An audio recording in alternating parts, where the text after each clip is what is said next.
So guys, कैसे हैं आप लोग। आशा करते हैं कि आप लोग अच्छे होंगे, स्वस्थ होंगे और आप लोगों की तैयारी बेहतर चल रही होगी। तो आज के इस वीडियो में जो आपका राजस्थान पीटीईटी का एग्ज़ाम होने वाला है 21 मई को, तो इस वाले वीडियो में पीटीईटी 2023 की परीक्षा के लिए हम लोग Rajasthan GK, India GK, Hindi के टॉप 30 क्वेश्चन इस वीडियो में डिस्कस करेंगे। तो इस वीडियो को पूरा ज़रूर देखिए। वीडियो अच्छा लगे तो प्लीज़ वीडियो को लाइक और शेयर ज़रूर करें। जो भी हमारे नए बच्चे हैं, जिन बच्चों ने चैनल को सब्सक्राइब नहीं किया है, तो प्लीज़ चैनल को सब्सक्राइब करके नोटिफिकेशन बेल ऑन करना ना भूलें। तो चलिए वीडियो को स्टार्ट करते हैं। खुद से प्रयास कीजिएगा इन सभी क्वेश्चन के आंसर देने का। 2 से 3 सेकंड के बाद मैं आंसर क्लियर कर दूंगा। आज के इस सेशन में पहला क्वेश्चन, विश्व में सर्वाधिक समय तक शासन करने वाला राजवंश कौन सा माना जाता है। ऑप्शन है आपके प्रतिहार राजवंश, गोहिल राजवंश, राठौड़ राजवंश, कछवाहा राजवंश। जो भी अभ्यर्थी बी ऑप्शन बता रहे हैं वो सभी लोग बिल्कुल सही हो जाएंगे। विश्व में सर्वाधिक समय तक शासन करने वाला राजवंश था गोहिल राजवंश। दूसरा क्वेश्चन देखेगा, नाथद्वारा में श्रीनाथ जी की मूर्ति किसने प्रतिष्ठित करवाई। महाराणा विक्रमादित्य, महाराणा अमर सिंह, महाराणा राज सिंह, महाराणा भीम सिंह।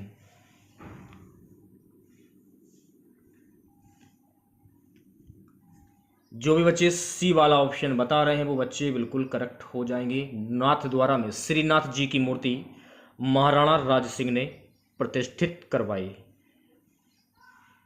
कुछ महत्वपूर्ण फैक्ट हैं, उनके बारे में जान लीजिए। नाथद्वारा में श्रीनाथ जी की मूर्ति को दामोदर दास बैरागी ने प्रतिष्ठित करवाया था।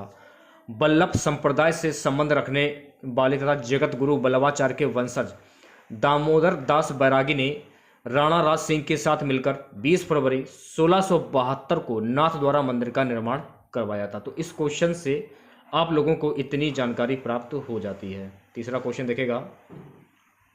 सुगस तीसरा क्वेश्चन है कि महाराणा प्रताप की छतरी कहाँ पर बनी हुई है। चावड़ में, बारडोली में, बलीचा गांव में, गोगुंदा में। महाराणा प्रताप की छतरी चावड़ में बनी हुई है। तो जो भी अभ्यर्थी ए ऑप्शन बता रहे हैं वो सभी लोग बिल्कुल सही हो जाएंगे। एक दिन अपने सख्त धनुष की प्रत्यंचा चढ़ाते समय एक अंदरूनी चोट लगने से प्रताप का निधन हो गया। निधन के बाद बदौली, केजाद व चावड़ के बीच बनी केजड़ झील के बीच में इनकी 8 खंभों की छतरी बनाई गई। आज उनका चावड़ में बना यह किला भारतीय पुरातत्व सर्वेक्षण विभाग के संरक्षण में है। चौथा क्वेश्चन देखेगा, खातौली का युद्ध किन किन के मध्य हुआ था। बाबर व राणा सांगा के बीच, बाबर और इब्राहिम लोदी के बीच, राणा सांगा और इब्राहिम लोदी के बीच, राणा सांगा और महमूद खिलजी के बीच।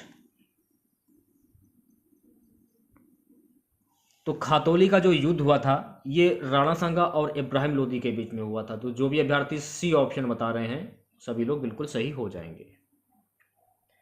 खातौली 1517 के युद्ध में मेवाड़ के राणा सांगा ने दिल्ली के सुल्तान इब्राहिम लोदी को हराया और उसे कैद कर लिया और फिरौती वसूलने के बाद उसे रिहा कर दिया। पांचवा क्वेश्चन देखेगा। वीडियो को लाइक कर दीजिए सभी बच्चे ज़्यादा से ज़्यादा। राजपूताने का कर्ण किसे कहा जाता है। लूणकरण को, राय सिंह को, कल्याण मल को, कर्ण सिंह को। राजपूताने का कर्ण कहा जाता है राय सिंह को। तो जो भी अभ्यर्थी बी ऑप्शन बता रहे हैं वो सभी लोग बिल्कुल सही हो जाएंगे, राय सिंह को। मुंशी देवी प्रसाद ने महाराजा राय सिंह को राजपूताने का कर्ण की संज्ञा दी थी। 1572 ईस्वी में अकबर ने इन्हें जोधपुर का प्रशासक नियुक्त किया था। राय सिंह ने 1573 में गुजरात के मिर्जा बंधुओं का दमन किया था तथा 1574 में मारवाड़ के चंद्रसेन व देवड़ा सुरताड़ का दमन किया था। छठा क्वेश्चन देखेगा गाइस, क्या है। छठा क्वेश्चन है कि अकबर का नागौर दरबार कब आयोजित हुआ था। 1576, 1570, 1572, 1580। जो भी अभ्यर्थी बी ऑप्शन बता रहे हैं वो सभी लोग बिल्कुल सही हो जाएंगे। अकबर का नागौर का जो दरबार है 1570 में आयोजित हुआ था। इसके बारे में विस्तार पूर्वक जान लीजिए आप लोग। नागौर दरबार नवंबर 1570 में अकबर द्वारा आयोजित किया गया था। मुगल काल में मारवाड़ में मुस्लिम शक्ति का केंद्र नागौर था। अकबर ने मारवाड़ के राजपूत राजाओं को अपने दरबार में शामिल करने के लिए नागौर में दरबार लगाया था। 7वां क्वेश्चन, मारवाड़ का भूला बिसरा नायक किसे कहा जाता है? महाराणा प्रताप को, महाराणा अजीत सिंह, राव चंद्रसेन, राव मालदेव। मारवाड़ का भूला बिसरा नायक राव चंद्रसेन को कहा जाता है। जो भी विद्यार्थी सी ऑप्शन बता रहे हैं वो सभी लोग बिल्कुल सही हो जाएंगे। मारवाड़ के राजा चंद्रसेन राठौर को अक्सर भूले बिसरे नायक के रूप में संबोधित किया जाता था। उन्होंने 2 दशक तक अपने देश पर मुगल साम्राज्य के हमलों का सामना किया था। उदय सिंह उनके उत्तराधिकारी बने। वह राव मालदेव की 6वीं संतान थे। लगभग 10 वर्ष के बाद महाराणा प्रताप ने उनकी विचारधारा को अपनाया। 8वां क्वेश्चन देखेगा, औरंगजेब ने किसकी मृत्यु के बाद कहा था आज कुर्फ का दरवाजा टूट गया? अजीत सिंह, मोटा राजा उदय सिंह, जसवंत सिंह प्रथम, राव चंद्रसेन। जो भी अभ्यर्थी सी ऑप्शन बता रहे हैं वो सभी लोग बिल्कुल करेक्ट हो जाएंगे। जसवंत सिंह प्रथम। महाराजा जसवंत सिंह की मृत्यु पर औरंगजेब ने कहा था कि आज कुर्फ धर्म विरोध का दरवाजा टूट गया है। महाराजा जसवंत सिंह मारवाड़ के शासक थे। जसवंत सिंह राठौर राजपूत थे। इन्होंने सिद्धांत बोध, आनंद विलास तथा भाषा भूषण नामक ग्रंथों की रचना की थी। जसवंत सिंह का हृदय हिंदुत्व के प्रेम से परिपूर्ण था और उसके सदयोग और निर्योग से भी हिंदू राजाओं को पर्याप्त सहायता मिली। औरंगजेब भी इसी बात से अपरिचित न था। यह प्रसिद्ध है कि उसके मरने पर बादशाह ने कहा था कि आज कुर्फ का दरवाजा टूट गया। जसवंत सिंह के लिए हिंदू मत के हृदय में सम्मान था और इसी कारण जब औरंगजेब ने उसकी मृत्यु के बाद जोधपुर को हथियाने और कुमारों को मुसलमान बनने का प्रयत्न किया तो समस्त राजस्थान में विद्वासनी भड़क उठी और राजपूत युद्ध का आरंभ हुआ। अगला क्वेश्चन देखेगा, हिंदुस्तान का हसमत वाला शासक किसे कहा जाता है? राव जोधा, राव मालदेव, राव चंद्रसेन, मोटा राजा उदय सिंह। हिंदुस्तान का हसमत वाला शासक राव मालदेव को कहा जाता है। तो बी ऑप्शन जो लोग बता रहे हैं वो सभी लोग बिल्कुल सही हो जाएंगे। हसमत राजा के बारे में कुछ महत्वपूर्ण फैक्ट है उनके बारे में जान लीजिए। देखिए, हसमत जो है एक अरबी शब्द है। हिंदी में इसका मतलब होता है गर्व या श्रेष्ठता। राव मालदेव को फारसी इतिहासकारों ने हसमत वाला बादशाह कहा है। राव मालदेव मारवाड़ के राठौर शासक राव गंगा के सबसे बड़े पुत्र थे। राव मालदेव के समय में मारवाड़ राज्य का सर्वाधिक विस्तार हुआ था।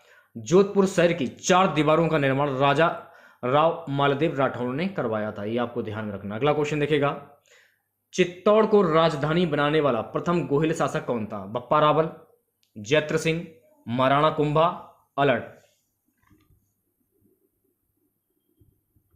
जो भी अभ्यर्थी बी ऑप्शन बता रहे हैं वो सभी लोग बिल्कुल सही हो जाएंगे। जैत्र सिंह। देखिए, ये काटता होगा, थोड़ा सा मिस्टेक हो गया टाइप करने में, ये काटता होगा। वह कुल्हाड़ी से वृक्ष काटता है, इस वाक्य में किस कारक की विभक्ति है? अधिकरण, संप्रदान, करण, अपादान। वह कुल्हाड़ी से वृक्ष काटता है, इस वाक्य में हो जाएगा करण कारक। तो जो भी अभ्यर्थी सी ऑप्शन बता रहे हैं वो सभी लोग बिल्कुल सही हो जाएंगे। देखिए, से के द्वारा करण कारक हो जाएगा। जहां पर से आ जाए या के आ जाए या द्वारा आ जाए वह करण कारक हो जाएगा। जिसकी सहायता से किसी काम को अंजाम दिया जाता है वह करण कारक कहलाता है। जैसे कि वह कलम से लिखता है। अब परिभाषा जान लीजिए इसकी। वह साधन जिससे क्रिया होती है वह करण कहलाता है, यानी जिसकी सहायता से किसी काम को अंजाम दिया जाता है वह करण कारक कहलाता है। जैसे कि से के द्वारा। 12वां क्वेश्चन देखेगा। क्वेश्चन है इसकी, मां ने बच्चे को सुलाया, इस वाक्य में को किस कारण की विभक्ति है? संप्रदान, कर्म, करण, अपादान।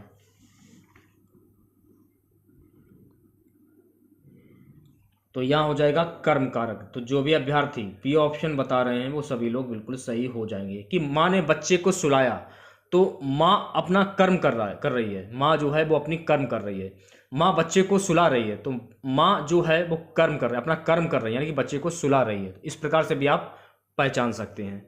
तो इसमें क्या बोला जा रहा है कि इस वाक्य में को किस कारक की विभक्ति है, यानी कि बच्चे को, यहां पर को जो आ रहा है ये किस कारण की विभक्ति है ये पूछा जा रहा है। ठीक है, तो बी ऑप्शन मैंने आप लोगों को बताया है कर्म, यानी कि कर्म कर रही है मां। देखिए क्रिया के कार्य का फल जिस पर पड़ता है वह कर्म कारक कहलाता है। कर्म कारक का विभक्ति चिन्ह को है, बहुत से स्थानों पर विभक्ति चिन्ह का प्रयोग नहीं किया जाता है, यह भी आपको ध्यान में रखना है। 13वां क्वेश्चन देखेगा। 13वां क्वेश्चन है कि अध्यापक शब्द का स्त्रीलिंग रूप क्या होगा। 4 ऑप्शन आपके सामने हैं। तो देखिए अध्यापक शब्द का स्त्रीलिंग रूप होता है अध्यापिका। ये ऑप्शन जो लोग बता रहे हैं वो सभी लोग बिल्कुल सही हो जाएंगे। ठीक है, जिस संज्ञा शब्द से स्त्री जाति का बोध होता है उसे स्त्रीलिंग कहते हैं, जैसे कि सजीव, माता, रानी, घोड़ी, कुतिया, बंदरिया, हंसनी, लड़की, बकरी, जू इत्यादि। निर्जीव जो पदार्थ होते हैं, सुई, कुर्सी, गर्दन इत्यादि, ये आपके निर्जीव पदार्थ हैं और ये आपके सजीव पदार्थ हैं। सदैव में प्रयुक्त संधि का क्या नाम है। सदैव में वृद्धि स्वर संधि, विसर्ग स्वर संधि, दीर्घ संधि, व्यंजन संधि। तो जो भी अभ्यर्थी ए ऑप्शन बता रहे हैं वो सभी लोग बिल्कुल सही हो जाएंगे। सदैव में हो जाएगी वृद्धि स्वर संधि।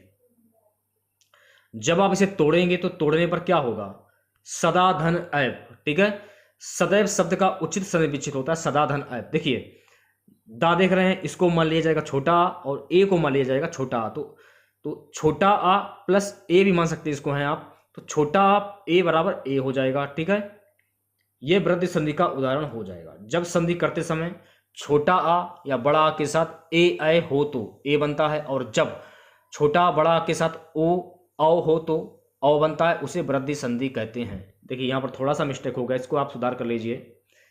यहाँ पर आप देख पा रहे हैं सदा, ध्यान पूर्वक देखिएगा आप लोग, तब आप लोगों के समझ में आएगा। सदा धन ऐब। ठीक है, दा देख रहे हैं आप लोग, दा को मान लिया जाएगा बड़ा आ। ठीक है, इसको मान लिया जाएगा छोटा आ। अब बड़ा प्लस छोटा, आप देखिए इसमें क्या बोल रहा है कि जहां पर छोटा प्लस बड़ा आ जाए तो वहां पर ओ हो जाता है या औ हो जाएगा। तो बड़ा आ प्लस छोटा आ, वहां पर हो जाएगा ओ या औ, ये आपको ध्यान में रखना है। ठीक है, तो यहां हो जाता है वृद्धि स्वर संधि। ठीक है, अगला क्वेश्चन देखेगा। सन्मति का सही संधि विच्छेद क्या होगा। सन्मति का सही संधि विच्छेद क्या होगा।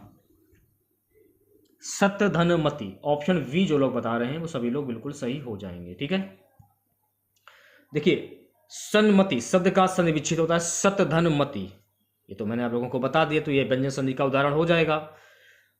परिभाषा की अगर हम बात करें, जब संधि करते समय व्यंजन के साथ स्वर या कोई व्यंजन के मिलने से जो रूप में परिवर्तन होता है उसे हम व्यंजन संधि कहते हैं। ये आपको ध्यान रखना है। एक तरीका और इसको पहचानने का, हलंत आप लोग देख रहे होंगे, ये हलंत जो दिया है इससे भी आप पहचान सकते हैं कि ये व्यंजन संधि का उदाहरण है। उसके लिए आपको तोड़ना सीखना पड़ेगा कि तोड़ा कैसे जाता है। इत्यादि का सही संधि विच्छेद क्या होगा। इत्यादि, देखिए इत्यादि का संधि विच्छेद हो जाएगा इत्य धन आदि। बी ऑप्शन जो लोग बता रहे हैं वो सभी लोग बिल्कुल सही हो जाएंगे। ध्यानपूर्वक देखेगा, इत्य धन आदि तोड़ने पर। अब देखिए यहां पर आप इसको मान लीजिए छोटी ई। ठीक है, ता छोटी की मात्रा छोटी, और इसको मान लिया जाएगा बड़ा आ। ठीक है, तो छोटी प्लस बड़ा आ, तो ये हो जाएगा या प्लस आ का मेल हो रहा है, तो यहां पर हो जाएगी यण स्वर संधि। ये आपको ध्यान रखना। अगला क्वेश्चन देखेगा 17वां। निम्नलिखित में से कौन सा शब्द वृद्धि संधि का उदाहरण नहीं है। सदैव, परमुदार, गुरुपदेश, जलौघ। सी ऑप्शन जो लोग बता रहे हैं वो सभी लोग बिल्कुल सही हो जाएंगे। गुरुपदेश। ठीक है, तोड़ने पर क्या होगा, गुरु धन उपदेश। अब देखिए इसको छोटा ऊ मान लिया जाएगा और इसको भी छोटा ऊ मान लिया जाए, तो छोटा ऊ प्लस छोटा ऊ हो जाएगा बड़ा ऊ। ठीक है, दीर्घ स्वर संधि का जो परिभाषा उसके बारे में जान लीजिए। दो वर्ण या हस्व या दीर्घ स्वरों के मेल होने पर दीर्घ स्वर बन जाता है, जैसे कि शिव धन आलय, शिवालय। आ प्लस आ बड़ा शिवालय हो जाएगा। गिरिधन इंद्र, छोटी ई प्लस छोटी तो गिरीन्द्र हो जाएगा। ये आपको ध्यान रखना है। ठीक है, अगला क्वेश्चन देखेगा 18वां क्वेश्चन है कि बाल की खाल निकालना मुहावरे का अर्थ क्या होगा। व्यर्थ परिश्रम करना, रहस्य जानने की कोशिश करना, बालों को नोचना, उपयुक्त सभी।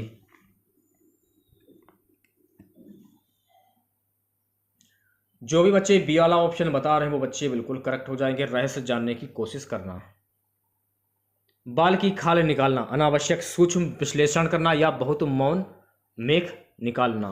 अगर ऑप्शन में दिया जाए तो आप इस पर भी टिक कर सकते हैं। देखिए मुहावरे की परिभाषा, मुहावरा एक शाब्दिक अर्थ अभ्यास है। मुहावरा शब्द अरबी भाषा का शब्द है। हिंदी में ऐसे वाक्यांशों को मुहावरा कहा जाता है जो अपने साधारण अर्थ को छोड़कर विशेष अर्थ को व्यक्त करते हैं। यह आपको ध्यान में रखना है, ठीक है। 19वां क्वेश्चन देखिएगा। क्वेश्चन है किस क्रम में व्रतमुखी स्वर नहीं है? किस क्रम में व्रतमुखी स्वर नहीं है, इसकी पहचान करनी है आप लोगों को। तो ए ऑप्शन जो लोग बता रहे हैं वो सभी लोग बिल्कुल सही हो जाएंगे, बड़ा आ। 20वां क्वेश्चन है निम्नलिखित में से कौन सा शब्द शुद्ध है? तो यहां पर आपको शुद्ध शब्द की पहचान करनी है। तो देखिए उन्नति जो है आपका ये शुद्ध शब्द हो जाएगा। तो जो भी अभ्यर्थी डी ऑप्शन बता रहे हैं वो सभी लोग बिल्कुल करेक्ट हो जाएंगे। 21वां क्वेश्चन है निम्नलिखित में से कौन आंध्र प्रदेश की विधायी राजधानी है? विशाखापत्तनम, अमरावती, कुर्नूल, चित्तूर। बी ऑप्शन जो लोग बता रहे हैं वो सभी लोग बिल्कुल करेक्ट हो जाएंगे, अमरावती। देखिए आंध्र प्रदेश की राजधानी जो है आप लोगों की अमरावती, विशाखापत्तनम और कुर्नूल है, यह आपको ध्यान रखना है। अगला क्वेश्चन देखिएगा। भारत में सबसे अधिक गेहूं और चावल उत्पादक राज्य हैं? पंजाब और पश्चिम बंगाल, उत्तर प्रदेश और पश्चिम बंगाल, पंजाब और उत्तर प्रदेश, उत्तर प्रदेश और पंजाब। जो भी बच्चे बी ऑप्शन बता रहे हैं वो बच्चे बिल्कुल करेक्ट हो जाएंगे, उत्तर प्रदेश और पश्चिम बंगाल। अब कुछ महत्वपूर्ण फैक्ट हैं उनके बारे में जान लीजिए।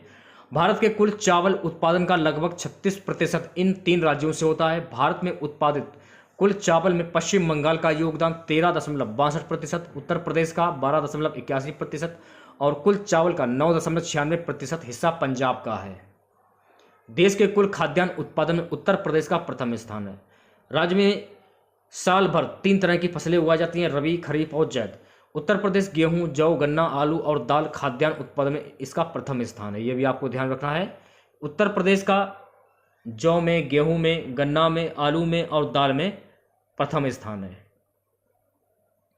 सर्वोदय आंदोलन किसके द्वारा शुरू किया गया था? महात्मा गांधी, जेपी नारायण, विनोबा भावे, भगत सिंह। सर्वोदय आंदोलन जो है गाइस ये विनोबा भावे के द्वारा शुरू किया गया था। तो सी ऑप्शन जो लोग बता रहे हैं वो सभी लोग बिल्कुल सही हो जाएंगे। सर्वोदय आंदोलन के और कुछ महत्वपूर्ण फैक्ट हैं उनके बारे में जान लीजिए। सर्वोदय आंदोलन की शुरुआत एक भारतीय राजनीतिक नेता और एक उपनिवेशवाद विरोधियों ने की थी। इसका उद्देश्य समाज में सभी को प्रगति सुनिश्चित कराना था। सामाजिक उत्थान के उद्देश्य से किए गए आंदोलनों के अलावा उन्होंने असहयोग आंदोलन और सविनय अवज्ञा आंदोलन जैसे कई राजनीतिक आंदोलन का भी नेतृत्व किया। 24वां क्वेश्चन देखेगा। भारत की स्वतंत्रता मिलने पर भारतीय राष्ट्रीय कांग्रेस के अध्यक्ष कौन थे? जवाहरलाल नेहरू, वल्लभ भाई पटेल, मौलाना आजाद, आचार्य कृपलानी। जो भी बच्चे डी ऑप्शन बता रहे हैं वो बच्चे बिल्कुल करेक्ट हो जाएंगे। भारत की स्वतंत्रता मिलने पर भारतीय राष्ट्रीय कांग्रेस के अध्यक्ष थे आचार्य कृपलानी। देखिए इनका पूरा नाम है जीवंत राम भगवान दास कृपलानी। भारत की स्वतंत्रता के समय कांग्रेस के अध्यक्ष थे। कृपलानी एक दार्शनिक, गांधीवादी, समाजवादी, पर्यावरणविद और स्वतंत्रता सेनानी थे। 25वां क्वेश्चन है गाइस कि रेड क्लिफ रेखा किन 2 देशों के बीच की सीमा है? इजराइल और सीरिया, पाकिस्तान और अफगानिस्तान, भारत और चीन, भारत और पाकिस्तान। जो भी अभ्यर्थी डी ऑप्शन बता रहे हैं वो सभी लोग बिल्कुल सही हो जाएंगे। रेड क्लिफ रेखा भारत और पाकिस्तान के बीच की सीमा है, देशों के बीच की सीमा है, ये आपको ध्यान रखना है। रेड क्लिफ रेखा भारत और पाकिस्तान के बीच की सीमा रेखा है। रेड क्लिफ रेखा ने 1947 में ब्रिटिश भारत का 2 स्वतंत्र देशों भारत और पाकिस्तान में विभाजित किया। रेड क्लिफ रेखा का नाम इसके वास्तुकार सर सिरिल रेड क्लिफ के नाम पर रखा गया था। 3 भारतीय राज्य और एक केंद्र शासित प्रदेश पाकिस्तान के साथ सीमा साझा करते हैं। पाकिस्तान के साथ सीमा साझा करने वाले भारतीय राज्य केंद्र शासित प्रदेश हैं जम्मू और कश्मीर, राजस्थान, गुजरात और पंजाब। 26वां क्वेश्चन देखेगा। अंतरराष्ट्रीय न्यायालय ICJ कहां पर स्थित है? 4 ऑप्शन आपके सामने हैं। जो भी अभ्यर्थी बी ऑप्शन बता रहे हैं सभी लोग बिल्कुल करेक्ट हो जाएंगे। Hague, Netherlands. न्यायालय हेग में स्थित है और इसका अधिवेशन छुट्टियों को छोड़ सदा चालू रहता है। न्यायालय के प्रशासन व्यय का भार संयुक्त राष्ट्र संघ पर है। तुर्की की मुद्रा क्या है? Pound, peso, shilling, lira. तुर्की की मुद्रा है लीरा। जो भी अभ्यर्थी डी ऑप्शन बता रहे हैं वो सभी लोग बिल्कुल करेक्ट हो जाएंगे, लीरा। तुर्की एक अंतर महाद्वीपीय देश है जो मुख्य रूप से पश्चिमी एशिया में अनातोलिया प्रायद्वीप पर स्थित है, जिसका एक छोटा हिस्सा दक्षिण पूर्व यूरोप में पूर्वी थ्रेस पर है। तुर्की की मुद्रा है लीरा। अंकारा तुर्की की राजधानी है, यह भी आपको ध्यान रखना है। तुर्की के राष्ट्रपति हैं रेचप तायप एर्दोगन। तुर्की के अध्यक्ष हैं मुस्तफा सेंटॉप। सांता क्लॉज की कहानी की शुरुआत तुर्की से हुई थी, यह भी आपको ध्यान में रखना है। 28वां क्वेश्चन देखेगा, भारत में राष्ट्रीय खेल दिवस कब मनाया जाता है? 29 अगस्त, 23 जून, 21 सितंबर, 30 जुलाई। भारत में राष्ट्रीय खेल दिवस 29 अगस्त को मनाया जाता है। जो भी अभ्यर्थी ए ऑप्शन बता रहे हैं वो सभी लोग बिल्कुल सही हो जाएंगे। 29वां क्वेश्चन देखेगा, वर्ष 1917 में महात्मा गांधी द्वारा चंपारण से कौन सा आंदोलन शुरू किया गया था? सत्याग्रह असहयोग आंदोलन, असहयोग आंदोलन, भारत छोड़ो आंदोलन, स्वदेशी आंदोलन। जो भी बच्चे ए वाला ऑप्शन बता रहे हैं वो बच्चे बिल्कुल करेक्ट हो जाएंगे, सत्याग्रह आंदोलन। 1917 में गांधी जी के नेतृत्व में बिहार के चंपारण जिले में सन 1917 में एक सत्याग्रह, इसे चंपारण सत्याग्रह के नाम से जाना जाता है, गांधी जी के नेतृत्व में भारत में किया गया यह पहला सत्याग्रह था। आज का हमारा सबसे लास्ट क्वेश्चन रहेगा, एस अंगरेस्ट किस खिलाड़ी की आत्मकथा है? विश्वनाथन आनंद, सानिया मिर्जा, अभिनव बिंद्रा, अंजलि भागवत। बी ऑप्शन जो लोग बता रहे हैं वो सभी लोग बिल्कुल सही हो जाएंगे, सानिया मिर्जा। फैक्ट की अगर हम बात करें, एस अगस्ट ऑट्स भारतीय पेशेवर टेनिस खिलाड़ी सानिया मिर्जा की 2016 की जीवनी है। यह किताब उनकी आधिकारिक जीवनी है, जिससे उनके भारत की और विश्व की श्रेष्ठ महिला टेनिस खिलाड़ी बनने की यात्रा का विस्तृत रूप से वर्णन किया गया है। तो इसमें हम लोगों ने राजस्थान जी के, इंडिया जी के और हिंदी के कुल 30 क्वेश्चन डिस्कस किए हैं, जो कि आपके परीक्षा के लिए काफ़ी इंपॉर्टेंट है। तो अगर आप लोगों को वीडियो अच्छा लगा हो तो प्लीज़ वीडियो को लाइक और शेयर ज़रूर करें। और जो भी हमारे नए बच्चे हैं, जिन बच्चों ने चैनल को सब्सक्राइब नहीं किया तो प्लीज़ चैनल को सब्सक्राइब करके नोटिफिकेशन बेल ऑन करना ना भूलें। मिलता है नेक्स्ट वीडियो के साथ। जय हिंद, जय भारत।